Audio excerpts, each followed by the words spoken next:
रामानंद जी वो संत हैं जो भक्ति आंदोलन को दक्षिण भारत से अपने उत्तर भारत में लेकर आए, मतलब साउथ इंडिया से नॉर्थ इंडिया की ओर अगर भक्ति आंदोलन को कोई लाए तो वो कौन है? रामानंद जी। अब कहते हैं कि ये जो रामानंद जी हैं, इन्हीं रामानंद जी के अपने राजस्थान में दो शिष्य हैं। आगे एक तो मैं पीपा पढ़ाऊंगा और एक पढ़ रहे अपन धन्ना। रामानंद जी के प्रमुख जो शिष्यों की अगर मैं बात करूं तो वैसे 12 शिष्य थे इनके, पर यहाँ अपन बात करेंगे एक धन्ना की, उसके बारे में पढ़ रहे हैं। संत धन्ना के बारे में पढ़ते हैं। कहते हैं कि संत धन्ना रामानंद जी के प्रभाव से बड़ा प्रभावित हुआ और रामानंद जी जब टोंक में पधारे तो संत धन्ना ने रामानंद जी को अपना क्या बना लिया? गुरु बना लिया। तो धन्ना के गुरु कौन थे भाई? रामानंद जी। अब यहाँ एक सवाल आता, कहते हैं कि संत धन्ना वो संत था जो अपने गुरु से इतने प्रभावित हुए कि इन्होंने राजस्थान को छोड़ दिया और संत धन्ना अपने राजस्थान को छोड़कर कहाँ चले गए? बनारस। और ये बनारस आपके पड़ता है यूपी में। अब कोई सवाल बना के पूछ ले कि राजस्थान के प्रसिद्ध लोक संत संत धन्ना जो है उसकी कर्म स्थली बताओ, तो धन्ना की कर्म स्थली क्या है? बनारस। और बनारस कहाँ पड़ता? यूपी में। अब 3-4 सवाल बोलो। संत धन्ना का जन्म कब हुआ? 1415 में। कहाँ हुआ? दुवन गांव टोंक में। किस दिन? बैसाख कृष्ण अष्टमी को। कौन से परिवार में? जाट परिवार में। संत धन्ना ने राजस्थान में भक्ति आंदोलन का क्या किया? श्री गणेश। इसीलिए संत धन्ना को राजस्थान में क्या कहते हैं? भक्ति आंदोलन के जनक। आपसे पूछे धन्ना के गुरु कौन थे? रामानंद जी। धन्ना रामानंद जी से प्रभावित होकर राजस्थान को छोड़कर कहाँ चला गया? बनारस। और बनारस को अपनी क्या बनाया? कर्म स्थली। इस धन्ना के बारे में सुनो। कहते कि धन्ना बड़ा गजब का भक्त था और भगवान विष्णु की भक्ति की इसने।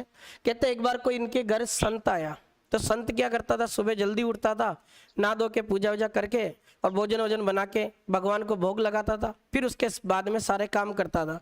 धन्ना ने देखा यार कि ये व्यक्ति ऐसा काम कर रहा तो इससे क्या फायदा है? धन्ना ने पूछा उससे, तो धन्ना को कहा कि धन्ना इससे मोक्ष प्राप्त होता है। अब वो जैसे ही वो संत 5-7 दिन 8 दिन रुका और उसके बाद अगले दिन जाने वाला था, तब धन्ना ने उसकी मूर्ति को मांगा और धन्ना ने कहा कि संत आप एक काम करो, मुझे आपकी ये मूर्ति देख के चले जाओ, मैं इस मूर्ति की पूजा करना चाहता हूँ। अब धन्ना ने वो मूर्ति मांगी तो वो जो संत आया था उसने उस मूर्ति को तो नहीं दिया, पर उसके पास में बैग में एक छोटी सी मूर्ति पड़ी थी, वो किसको दे दी? धन्ना को। अब धन्ना उस ब्राह्मण को देखकर जैसे वो सुबह जल्दी उठता वैसे धन्ना ने काम किया। ये बंदा भी सुबह जल्दी उठे, नहा धो के ब्रह्म मुहूर्त में भगवान को खिचड़ा बनाए और भगवान को खिलाए। कहते हैं धन्ना के बारे में भगवान श्री कृष्ण को जबरदस्ती इसने हठ पूर्वक खिचड़ा खिला दिया था। इसी भक्ति थी धन्ना की। तभी तो कहा गया कि धन्ना संत हो तो धन्ना जैसा, भक्ति हो तो मीरा जैसी, और त्याग हो तो पीपा जैसा, और बोला हो तो दुर्गेश्वर जैसा, है ना। तभी तो राजस्थान में एक कहावत है, दुर्गेश्वर कितने बोले हैं, कितने बढ़िया जोरदार जोरदार तरीके से लिख लिख के पढ़ाते हैं तुम्हें। तो मैं तो बोला हूँ भाई, और बाकी धन्ना जो है वो संत है। तो संत धन्ना के बारे में ऐसा कहते हैं। एक बार ऐसा भी कहा जाता कि संत धन्ना से कोई एक वहाँ का आसपास का जागीरदार था जो जमीन का टैक्स लेने आया। तो उस समय क्या है कि धन्ना ने अपने खेत में खूब सारे तरबूज बोए थे। तो धन्ना ने तरबूज बो दिए। तो तरबूज उस समय कोई वैल्यू नहीं थी, तरबूज तो हर किसी के खेत में होते थे, क्या उससे टैक्स लेना। अब वो जैसे जागीरदार धन्ना से टैक्स लेने गया, धन्ना ने कह दिया कि मेरे तो पूरे खेत में तरबूज ही तरबूज है, तू तेरी मर्जी पड़े जिसको लेके चला जा। तो वो जागीरदार ने मना कर दिया, क्या तेरे खेत से क्या टैक्स मिलेगा, ये तो खाने की चीज है, इसको तो खा लेना तुम ही और बांट देना लोगों में। धन्ना ने फिर भी उसको कहा कि फिर भी तेरी इच्छा तो लेके चला जा, कल से ये मत कह देना कि मैं टैक्स नहीं लेके आया। फिर उस जागीरदार का मन हुआ तो उसने कहा यार धन्ना देखे तेरे खेत के जो तरबूज है वो मैंने सुना बहुत मीठे हैं, देखे खिला तो सही। वो जागीरदार अपने धन्ना से तरबूज मंगवाता है और तरबूज मंगवाकर जैसे उस तरबूज को फोड़ता है, तरबूज फोड़ने के बाद में उसमें तरबूज के बीज नहीं थे, उसमें हीरा जवाहरत थे।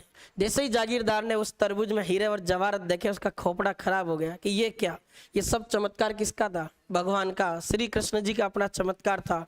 फिर वो जागीरदार उस दिन मान गया कि धन्ना भक्ति हो तो वास्तव में तेरे जैसी भक्ति तो कोई कर नहीं सकता, इतना गजब का संत है। फिर और सुनो धन्ना के बारे में।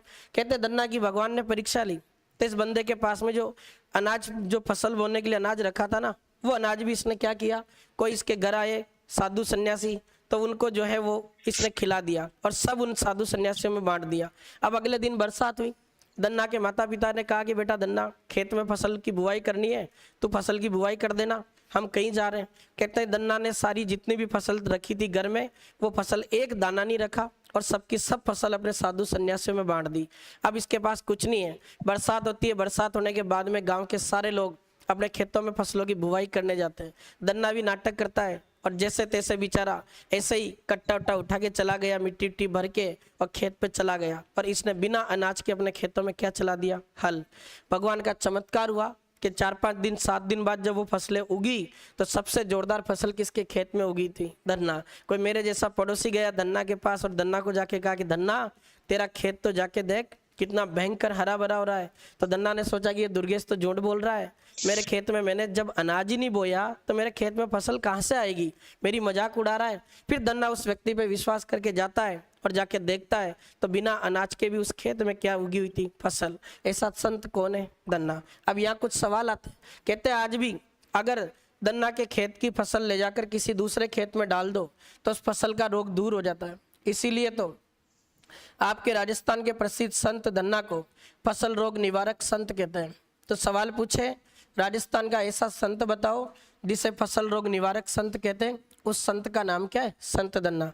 और कहते हैं कि ये तरबूज के लिए खूब फेमस हुए थे तो इनको वहाँ तरबूज को तुम्बे कहते थे, इसलिए संत धन्ना को राजस्थान में तुम्बे वाला संत भी कहते हैं। तो कोई सवाल पूछ ले तुम्बे वाले संत के नाम से और फसल रोग निवारक संत के नाम से किसको जाना जाता है? संत धन्ना। अब देखो 4th ग्रेड में एक बड़ा गजब का बेहतरीन सवाल पूछा उसने।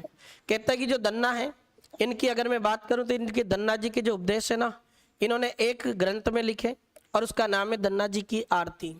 इस धन्ना जी की आरती में धन्ना जी के क्या लिखे उपदेश, और धन्ना के जो उपदेश लिखे ना इसमें, इन उपदेशों को आपके गुरु ग्रंथ जो साहिब है उसमें शामिल किया गया। जानते हो गुरु ग्रंथ साहिब कौन है? सिखों का धार्मिक ग्रंथ है। तो गुरु ग्रंथ जो साहिब है, इस गुरु ग्रंथ साहिब में संत धन्ना के उपदेश, और उसमें भी कितने पद हैं? केवल 3। तो संत धन्ना के 3 पदों को अपने गुरु ग्रंथ साहिब में शामिल किया गया और ये धन्ना के उपदेश हैं जिनको अपन कहते हैं धन्ना जी की आरती, वो है संत धन्ना। एक सवाल और आता, अगर आपसे सवाल बना के पूछ ले कि धन्ना का राजस्थान में एकमात्र मंदिर बताओ कहाँ पर है? आपके जोधपुर में एक स्थान पड़ता बोरा नाड़ा, ये बहुत बाद में बना, किसी ने बनाया है मंदिर। तो बोरा नाड़ा नाम का स्थान है जोधपुर में, यहाँ पर आपके राजस्थान के प्रसिद्ध जो संत है धन्ना, उनका क्या बना हुआ मंदिर। ये 4-5 बातें याद रखनी किसकी? धन्ना की। अब सवाल क्या क्या याद रखोगे? एक तो धन्ना का सवाल पूछेगा जन्म कब हुआ? 1415 में। किस दिन हुआ? बैसाख कृष्ण अष्टमी को। कहाँ हुआ? दुवन गांव टोंक में। संत धन्ना का जन्म जाट परिवार में हुआ, बचपन से खेती करते थे, बिना अनाज के भी इन्होंने अपने खेत में हल चलाया, भगवान के चमत्कार के कारण उस खेत में अच्छी फसल हुई। और संत धन्ना के खेत से कोई भी मिट्टी ले जाकर अगर दूसरे खेत में डाल दें तो उस दूसरे खेत की फसल का रोग दूर होता है, इसको इसलिए इसको कहते हैं फसल रोग निवारक संत। और तुम्बे वाला संत कहते हैं तरबूज के कारण। धन्ना के गुरु थे रामानंद जी। राजस्थान में भक्ति आंदोलन का जनक भी कौन है? धन्ना। और रामानंद जी से प्रभावित होकर धन्ना ने राजस्थान को छोड़कर बनारस को अपनी क्या बनाया? कर्म स्थली। और धन्ना जी की आरती जिसमें धन्ना जी के उपदेश लिखे हुए, जिनके 3 पदों को किसमें शामिल किया गया? गुरु ग्रंथ साहिब में। और राजस्थान में भक्ति आंदोलन का श्री गणेश भी किसने किया? धन्ना। और इनके मंदिर की बात करें तो कहाँ पर स्थित है? बोरा नाड़ा जोधपुर। ये आपका कौन सा संत है? धन्ना। एक बार नोट कर, वहाँ मंदिर है, पर ये जो प्रमुख मंदिर है बोरानाड़ा जोधपुर बताया गया, वो जन्म स्थली है उनकी। मंदिर तो वहाँ भी होगा, वैसी बात नहीं।